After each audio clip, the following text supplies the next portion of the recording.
Сәлем достар, өткен сабақта біз деген артық үлкен басымдықты пайдалануды қарастырдық. Үлкен басымдықты ол не? Артық тура, піл, ат, уәзір, тағысын үлкен сондай мысалдар бізді көрсеттік. Біз өзіміздің артықшылығын және әрбір ойыншының қадір қасиетіне сәйкес пайдаландық.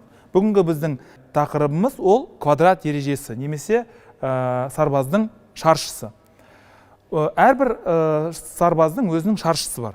Және осы шаршысына сәйкес, егерде сіз квадраттың ішінде болатын болсаңыз, онда сіз қуып жетесіздер. Егерде квадраттың ішінде болмайтын болсаңыз, онда қуып жетпейсіздер. Квадратты қалай анықтайды? Сіздер білесіздер, квадрат деген ол геометриялық фигура. Геометриялық фигура, оның төрт жағы бірдей болады, және барлығы тік болады. Тік болады. Бұл жердегі квадратты қалай анықтаймыз? Біз деген қиғаш жолды сызамыз.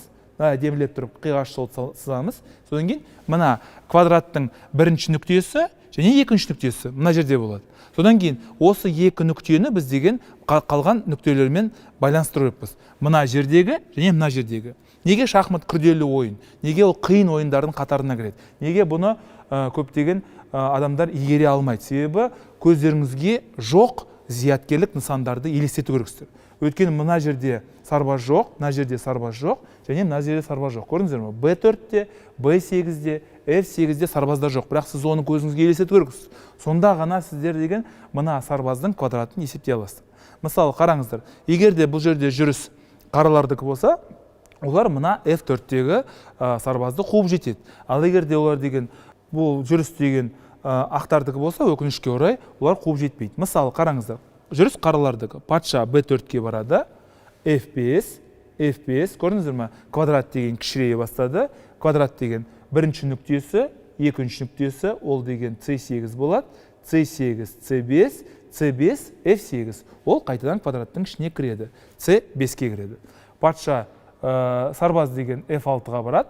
Сарбаз F6-ға содан кейін қайтадан квадрат кішірейе бастады. F6, D8, D6, F8. Патша деген D6-ға барады, және F7-ге барады, содан кейін қара патша деген қуып жетеді. Көрдіңіздер ме? Бұл жерден қандай нәрсені біз деген есімізде сақтау керекпіз. Егер де сіз қарсыластың квадратында болатын болсаңыз, сарбаздың квадратында болатын болсаңыз, онда сіз квадратындағы сарбазды қуып жетесіздер. Ал егер де оның болмайтын болсаңыз, өкінішке орай қуып жету амалы сізде азаяды. Келесі мысалы, бұл жердегі жағдай жүріс деген ақтардығы болатын болса, онда өкінішке орай F5 деп жүреді де, мына квадраттың F5, C8, C8, C5, C5, F8, мына төрт бұрыштың ішінде мына қара патша кіре алмайды. Төрт бұрыш квадраттың, ол деген B4-ке барады, F6-ға барады, қайтадан сарбаздың квадраты кішірейді, F6, D8, D8, D6, D6, F8. Ол C5-ке барады да, және F7-ге. Көрдіңіздер ме? Әрбір сарбаздың өзінің квадраты болады. Егер де сіз сол квадратта болатын болсаңыз, сіз қуып жетесіздер. Ал егер де квадраттың ішінде болмайтын болсаңыздар, онда сіздер қуып жетпейсіздер. Сонымен квадратқа байланысты өте күрделі мысалды көрсетуді жөн көріп отырмын. Сол үшін сіздерге көрсеткім келіп тұр. Сонымен мына қара сарбаздың өзінің квадраты бар. Квадрат. Бірінші мысалдағы айтқандай сіздер деген көздеріңізге елестету керексіздер. Көздеріңізге елестетіп, мынандай екі нүктені қою керексіздер. Ж6-дағы және Б1-дегі нүктені. Содан кейін мына нүкте мен мына нүктені тағы да сіздер деген не істеу керексіздер?